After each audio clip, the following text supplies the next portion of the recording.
Hello, good morning dear students. Welcome to my study channel preceptor Rohit. तो dear students, आज हम class 11th का जो चैप्टर 5 है, complex numbers and quadratic equations, ये वाला चैप्टर स्टार्ट करने जा रहे हैं। तो डियर स्टूडेंट्स, जो भी इस चैनल पे नए स्टूडेंट्स हैं तो प्लीज सब्सक्राइब बटन क्लिक कर लीजिएगा ताकि आप बच्चों को टाइम टू टाइम नोटिफिकेशन मिलती रहे। अगर आप बेल आइकन दबा दोगे, सब्सक्राइब बटन क्लिक कर लोगे तो आपको समय समय पे जब भी मेरा लेक्चर न्यू अपलोड होगा तो आप बच्चों को नोटिफिकेशन मिल जाएगी। तो डियर स्टूडेंट्स, आप बच्चों के लिए एक बात और भी है कि जब भी आप लेक्चर देखते हो तो डियर स्टूडेंट्स, लेक्चर को एंड तक जरूर देखा करिए। और अगर लेक्चर आप बच्चों को पसंद आता है तो लाइक करना बिल्कुल भी ना भूलिएगा। और अगर आप अपनी फीडबैक देना चाहते हो तो जरूर आप बच्चे फीडबैक दिया कीजिए कमेंट सेक्शन में।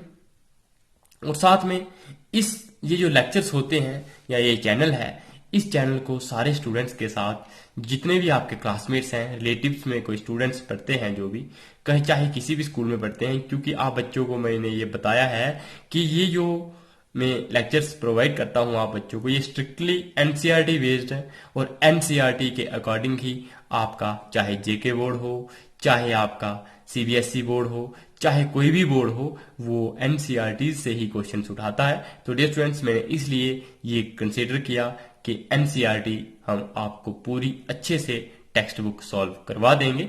तो डियर स्टूडेंट्स, हर एक स्टूडेंट के साथ इन लेक्चर्स को शेयर कीजिएगा ताकि वो बच्चे भी इन लेक्चर्स का फायदा उठा सकें।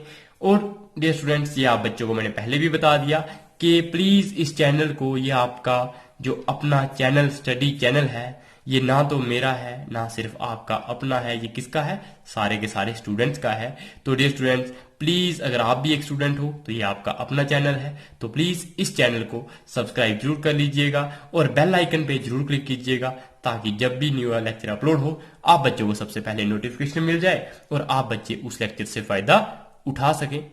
तो डियर स्टूडेंट्स, स्टार्ट करते हैं आज का जो लेक्चर है। तो आज के लेक्चर में हम पढ़ेंगे complex numbers and quadratic equations. ये आप बच्चों को मैंने बताया, ये है हमारे चैप्टर 5 क्लास 11 के लिए। अब डियर स्टूडेंट्स, इसमें क्या है, इस चैप्टर में हम पढ़ेंगे कॉम्प्लेक्स नंबर्स की इंट्रोडक्शन। तो डियर स्टूडेंट्स, इंट्रोडक्शन में क्या पढ़ेंगे कि अभी तक जब आप 10th क्लास में होते हैं तब तक आप बच्चों ने क्या पढ़ा होता है? रियल नंबर्स, उसमें इरेशनल नंबर और रैशनल नंबर। आप बच्चों को पता होगा कि रियल नंबर्स किसको मिला के बने होते हैं? वो होते हैं हमारे पास रियल नंबर्स ऐसी कलेक्शन है जिसमें क्या हो, रैशनल भी हो और इरेशनल नंबर्स भी हो। ये 9th क्लास में भी आप बच्चे ये पढ़ते हैं। उसके बाद हम 10th में भी थोड़ा बहुत इन नंबर्स के बारे में पढ़ते हैं, रियल नंबर्स के बारे में। और फिर हम इन्हीं रियल नंबर्स को ब्रॉडली आगे क्या करते हैं, एक एक्सपैंड करते हैं इस सेट को, और वो हमारे पास क्या जाता है, कॉम्प्लेक्स नंबर्स भी ऐड हो जाते हैं। तो हमारे पास 2 टाइप्स ऑफ नंबर्स बन जाते हैं, complex numbers and real numbers. तो वो हम रियल नंबर्स इसके बारे में पढ़ेंगे इसकी इंट्रोडक्शन में।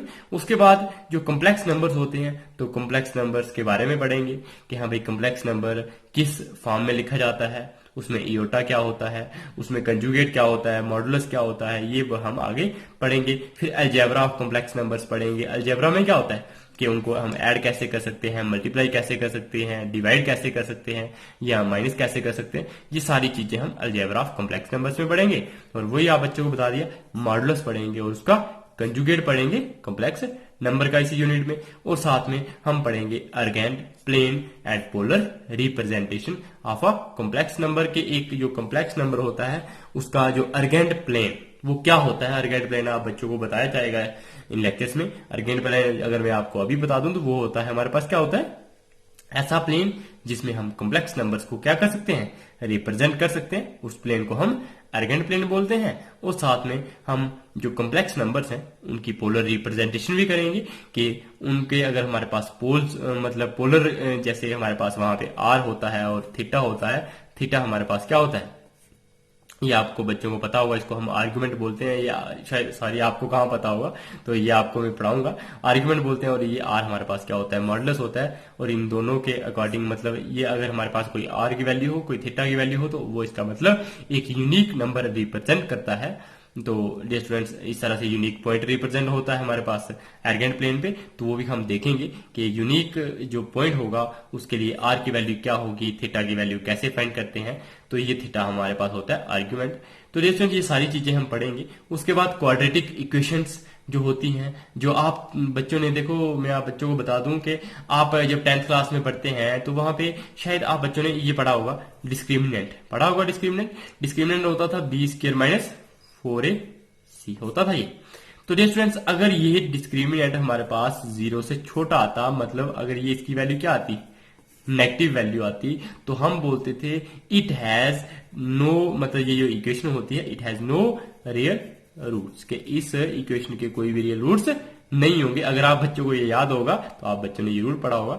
तो डिस्क्रिमिनेंट ये हम देखते थे, लेकिन अब हम वो वाली क्वाड्रेटिक इक्वेशन जिनमें रियल रूट्स नहीं होते थे, उसमें कौन से रूट्स होंगे, कॉम्प्लेक्स रूट्स होंगे, तो वो भी हम फाइंड करना सीखेंगे क्वाड्रेटिक इक्वेशंस में। तो डियर स्टूडेंट्स आप बच्चों को पता है कि इस चैनल पे जो भी आपको यूनिट पढ़ाया जाएगा, जो भी सब्जेक्ट पढ़ाया जाएगा, और मैं आप बच्चों से सच में आप बच्चों को बता देना चाहता हूं कि इस चैनल पे हर एक चीज, हर एक सब्जेक्ट आप बच्चों को मिल जाएगा, हर एक सब्जेक्ट पढ़ाया जाएगा। तो डियर स्टूडेंट्स प्लीज बने रहिए इस चैनल के साथ और सब्सक्राइब बटन जरूर क्लिक कर दीजिएगा। तो जो भी मैं आपको यूनिट पढ़ाऊंगा, चैप्टर पढ़ाऊंगा, उसके सारे के सारे कंसेप्ट, सारी डेफिनेशंस, जितनी भी एग्जांपल्स होंगी आपके मैथ्स में, वो सारी की सारी सॉल्व होंगी। जितने भी क्वेश्चंस होंगे वो सारे के सारे सॉल्व होंगे, और आप बच्चों को एक इस तरह से पढ़ाया जाएगा कि जैसे आप बच्चों ने इस तरह से पहले कभी नहीं पढ़ा होगा, और कोई भी आपका डाउट नहीं बचेगा। तो डियर स्टूडेंट्स ये सारा का सारा स्ट्रिक्टली लेटेस्ट सिलेबस जो जेके बोर्ड का है, जो आप बच्चों को अभी आप बच्चों ने देखा होगा सिलेबस, शायद जिन्होंने नहीं भी देखा होगा तो मैं एक लेक्चर लाऊंगा सिलेबस पे भी, तो आप बच्चे देख सकते हैं। जो सीबीएसई का सिलेबस है सेम वैसा सिलेबस रहेगा जेके बोर्ड का भी अब आने वाला जो। तो सीबीएसई, जेके बोर्ड, चाहे कोई भी सिलेबस हो, किसी भी बोर्ड का हो, वो सिलेबस किससे होता है, एनसीईआरटी टेक्स्ट बुक से होता है। क्योंकि एनसीईआरटी क्या होता है, national council of education research and technology, मतलब नेशनल लेवल पे ये जो बुक्स होती हैं एनसीईआरटीज, ये सारे के सारे जो बोर्ड्स होते हैं इनको फॉलो करते हैं। तो डियर स्टूडेंट्स मैंने यही सोचा कि इसीलिए हम जो एनसीईआरटी की नेक्स्ट जो टेक्स्ट बुक होती है, जो आप बच्चों की टेक्स्ट बुक है, तो वो हम पूरी की पूरी सॉल्व करेंगे, ताकि हर एक बच्चा चाहे किसी भी कोने से हो, किसी भी स्टेट से हो, कहीं से भी हो, तो वो बच्चा इन लेक्चर से फायदा उठा सके। तो डियर स्टूडेंट्स हम पढ़ेंगे अब introduction of a complex number. तो आप बच्चों को ये दिखाई दे रहा होगा इंट्रोडक्शन। तो डियर स्टूडेंट्स इंट्रोडक्शन में क्या है, इन क्वाड्रेटिक इक्वेशन। तो मैं थोड़ा सा इसको जूम करके दिखा देता हूं, एक मिनट।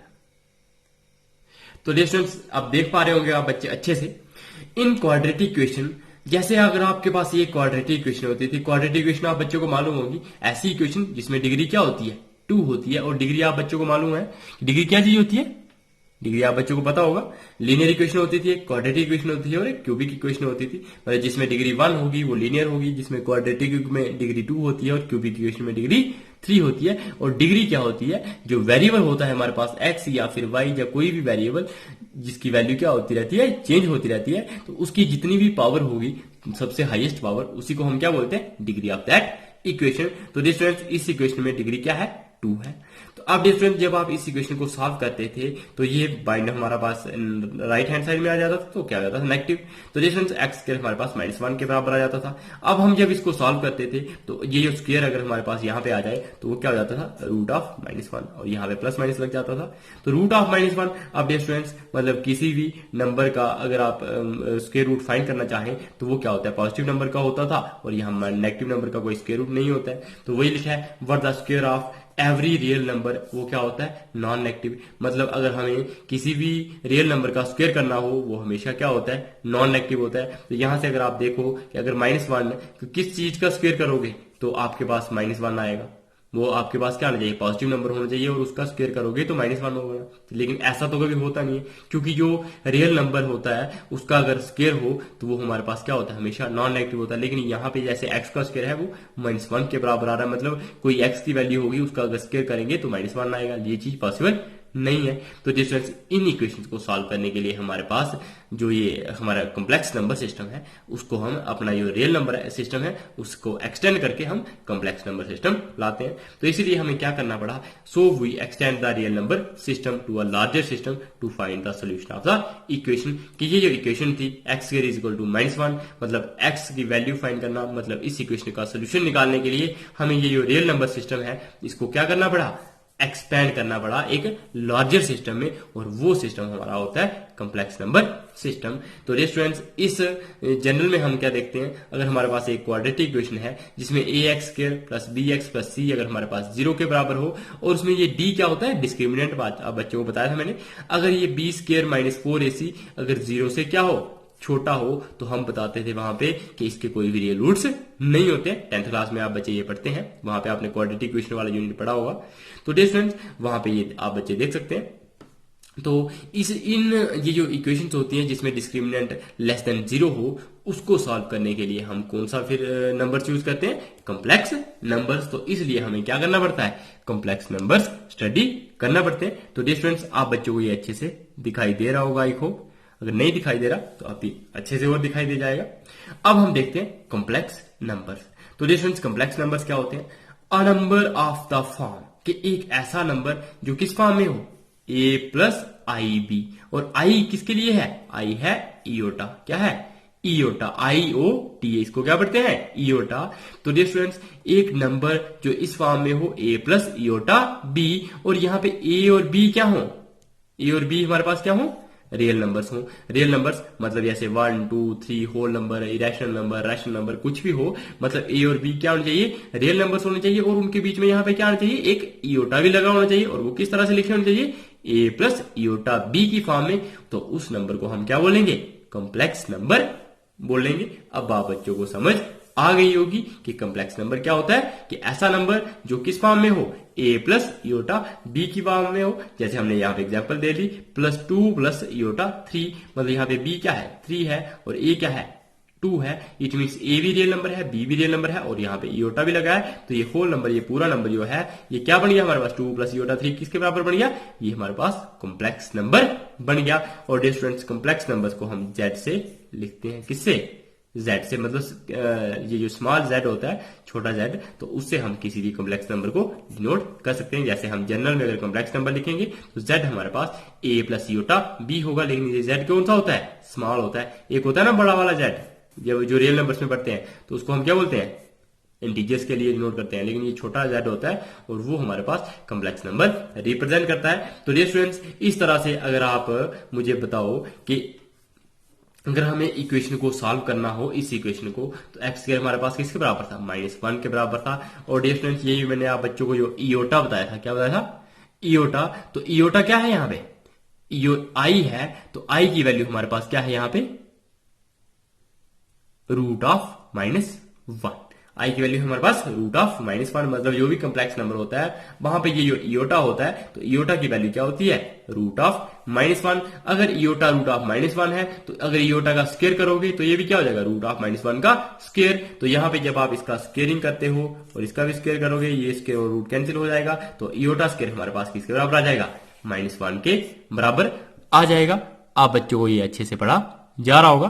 तो जो इयोटा स्क्वायर है वो हमारे पास -1 के बराबर हो गया। अब डियर स्टूडेंट जो ये वैल्यू आ रही थी हमारे पास -1, x स्क्वायर हमारे पास किसके बराबर आ रहा था, -1 के बराबर। तो जो -1 होगा उसकी जगह पे आप क्या लिख सकते हो, इयोटा स्क्वायर, क्या लिख सकते हो, इयोटा स्क्वायर। ये स्क्वायर और ये स्क्वायर क्या हो जाएगा, कैंसिल। तो x की वैल्यू हमारे पास क्या आ जाएगी, इयोटा आ जाएगी।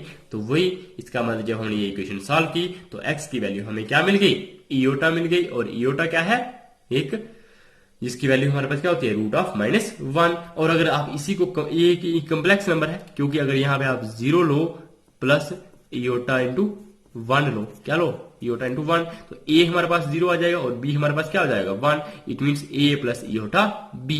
तो इसका मतलब ये हमारे पास क्या है, कॉम्प्लेक्स नंबर है, क्योंकि 0 प्लस इयोटा इंटू 1 करेंगे तो इयोटा ही आएगा। ये हमारा नंबर क्या हो गया, कॉम्प्लेक्स नंबर हो गया। और ये जो इस इक्वेशन का सोल्यूशन है, जो इसका मतलब रूट्स है, तो वो हमारे पास क्या है, कौन से है, ये हमारे पास कॉम्प्लेक्स नंबर है। और सारी एक बात दिए स्टूडेंट, यहाँ पे थोड़ी सी शायद गलती हो गई होगी। तो यहाँ पे जो x होगा हम यहाँ पे प्लस माइनस लिखेंगे। क्या लिखेंगे? प्लस माइनस लिखेंगे, क्योंकि स्क्वायर जब भी हमेशा इस तरफ आता है तो वो साथ में प्लस माइनस ले आता है, क्योंकि माइनस का स्क्वायर करेंगे तब भी प्लस आता है और प्लस का स्क्वायर करेंगे तब भी पॉजिटिव ही आता है। तो यहाँ पे आप बच्चे लिख सकते हो प्लस माइनस इयोटा। क्या लिख सकते हो? Plus minus iota. और जो क्वाड्रेटिक इक्वेशन है तो आप बच्चों को ये शायद 10th में भी पढ़ाते होंगे, जहां पे आपने पढ़ा होगा या मैंने इस चैनल पे पढ़ाया, वहां पे भी आप लेक्चर्स देख सकते हो। तो डियर स्टूडेंट्स, जो क्वाड्रेटिक इक्वेशन होती है तो उसका स्क्वायर जो होता है वो हमेशा क्या होता है? जो क्वाड्रेटिक इक्वेशन होती है उसकी अगर डिग्री हमारे पास 2 होती है तो उसके जो रूट्स होंगे तो वो भी क्या होंगे?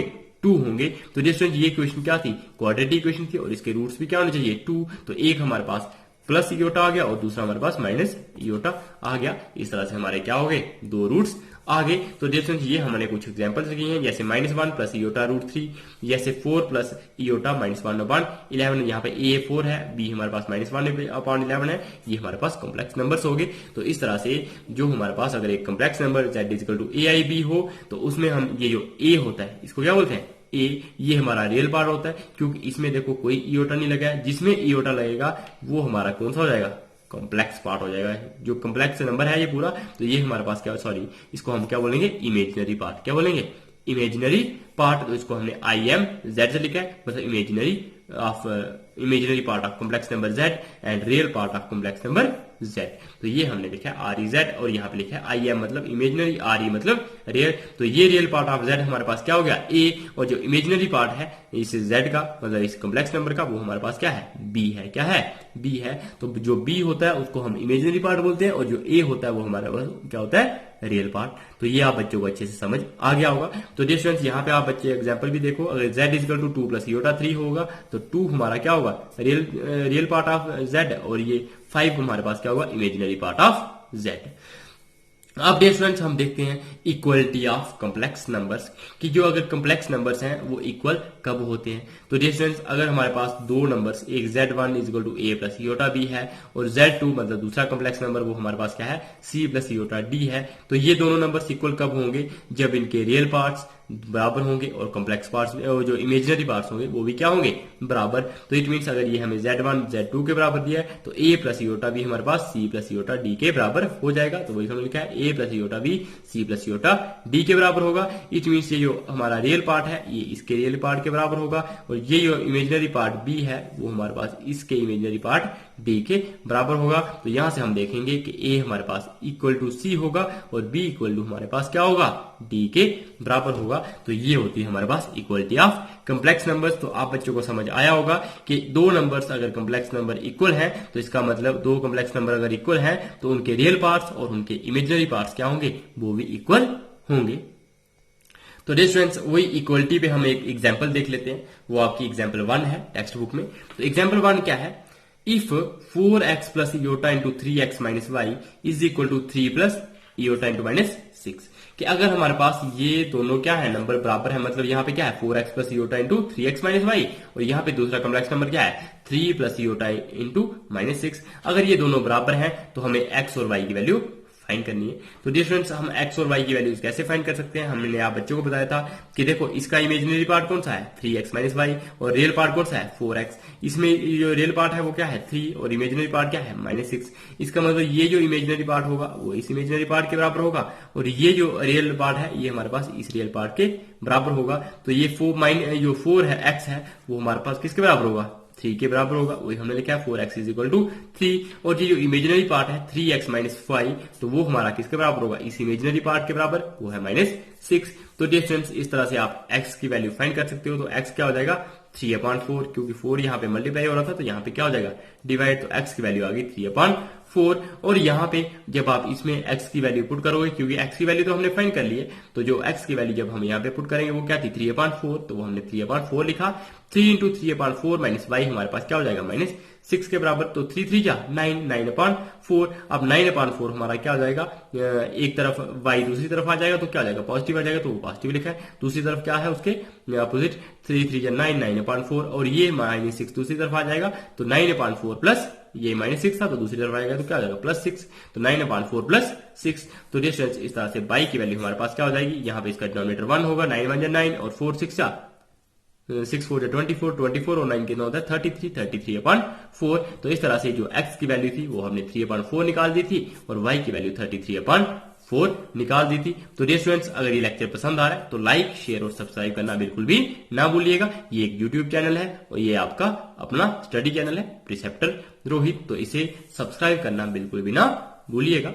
अब हम पढ़ेंगे अलजेब्रा ऑफ कॉम्प्लेक्स नंबर्स कि जो कॉम्प्लेक्स नंबर्स हैं उनका अलजेब्रा क्या होता है कि हम उनको कैसे ऐड करेंगे, कैसे उनको माइनस करेंगे, कैसे प्लस करेंगे या कैसे मल्टीप्लाई करेंगे या फिर कैसे डिवाइड करेंगे। तो सबसे पहले हम पढ़ते हैं क्या addition of two complex numbers algebra में। तो सबसे पहले जब हम दो कॉम्प्लेक्स नंबर्स को ऐड कैसे करेंगे, तो इसमें ये अगर हमारे पास एक कॉम्प्लेक्स नंबर है z1 equal to a plus iota b और z2 अगर हमारे पास दूसरा complex number c plus iota d है, तो जब हमने z1 प्लस z2 मतलब इन दोनों कॉम्प्लेक्स नंबर्स को ऐड करना है तो क्या हो जाएगा, ये हमने लिखे हैं a plus iota b plus c plus iota d। तो अब हमारे पास क्या हो जाएगा, ये रियल पार्ट इसका और जो रियल पार्ट इसका ये क्या हो जाएंगे, दोनों ऐड हो जाएंगे। जो इमेजिनरी पार्ट इसका और जो इमेजिनरी पार्ट इसका दूसरे का, वो दोनों क्या हो जाएंगे ऐड। तो वही हमने लिखा है b प्लस डी और यहाँ पे a प्लस सी, तो साथ में ये इयोटा लिख लिया। तो इस तरह से हम क्या कर सकते हैं, दो कॉम्प्लेक्स नंबर्स को ऐड कर सकते हैं। तो डियर स्टूडेंट्स, अगर एग्जाम्पल में आप बच्चों को बताऊं 2 प्लस इयोटा इंटू इयोटा 3, तो यहाँ पे आप बच्चों को इसको साथ ऐड करना हो क्या 4 प्लस इयोटा 6, तो आप कर सकते हो 2 प्लस 4 क्या हो जाएगा 6 और 3 प्लस 6 क्या हो जाएगा 9, तो क्या हो जाएगा 6 प्लस इयोटा 9, क्योंकि 2 के साथ हमने 4 को ऐड करना है क्योंकि रियल पार्ट और इमेजिनरी पार्ट, तो 3 और 6 कितने होते हैं 9, तो ये क्या हो जाएगा 6 प्लस इयोटा 9। तो इस तरह से आप दोनों नंबर्स को क्या कर सकते हैं ऐड कर सकते हैं। जी स्टूडेंट्स, अब हम देखते हैं प्रॉपर्टीज।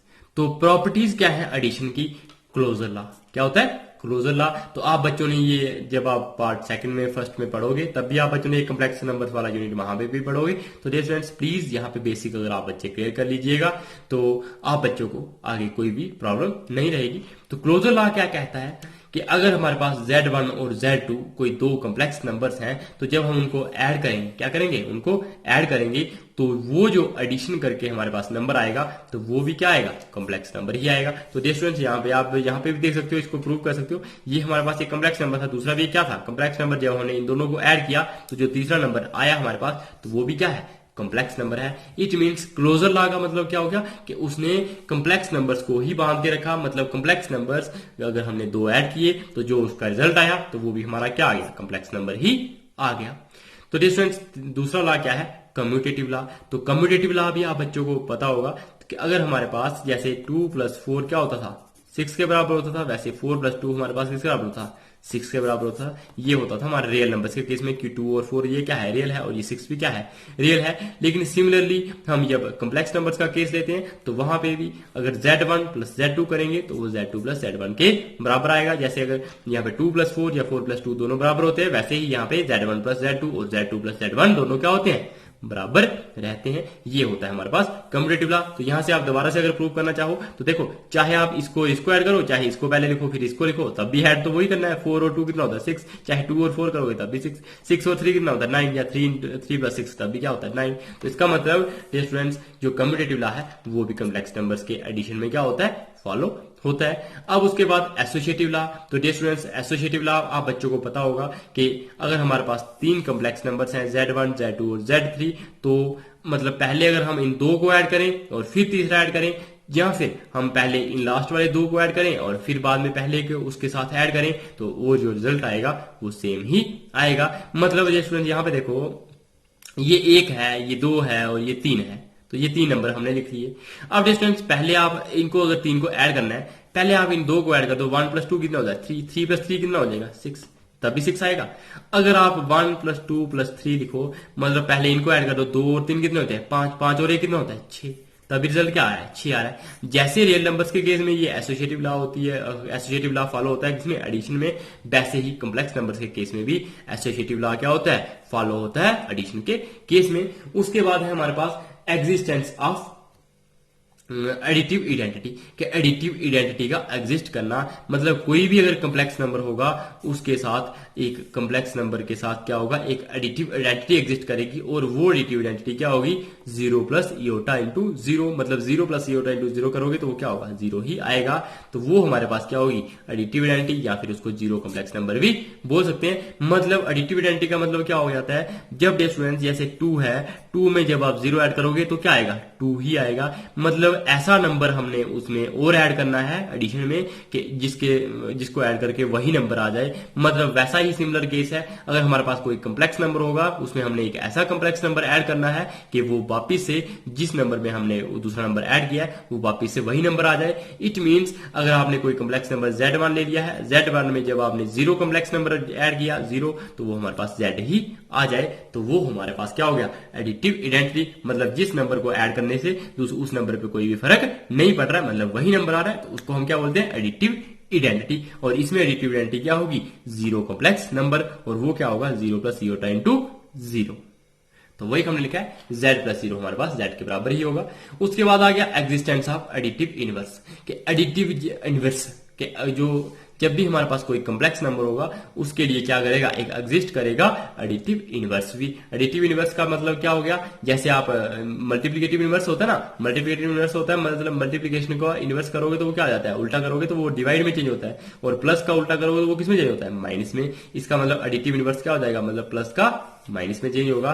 तो डियर स्टूडेंट्स, अगर हमारे पास कोई कम्प्लेक्स नंबर Z है equal to A plus iota B, तो उसका क्या होगा, एडिटिव इनवर्स वो हमारे पास क्या होगा, माइनस Z। क्या होगा, माइनस Z, और माइनस Z क्या बन जाएगा, minus into A plus iota B। तो माइनस इंटू A करेंगे तो माइनस A हो जाएगा, और माइनस इयोटा B करेंगे तो plus iota into minus B। हम इसको इस तरह से लिख सकते हैं। इसका मतलब जो हमारे पास रियल नंबर्स A और B थे यहाँ पे, वो क्या हो गए, नेगेटिव A और नेगेटिव B, मतलब माइनस A और माइनस B।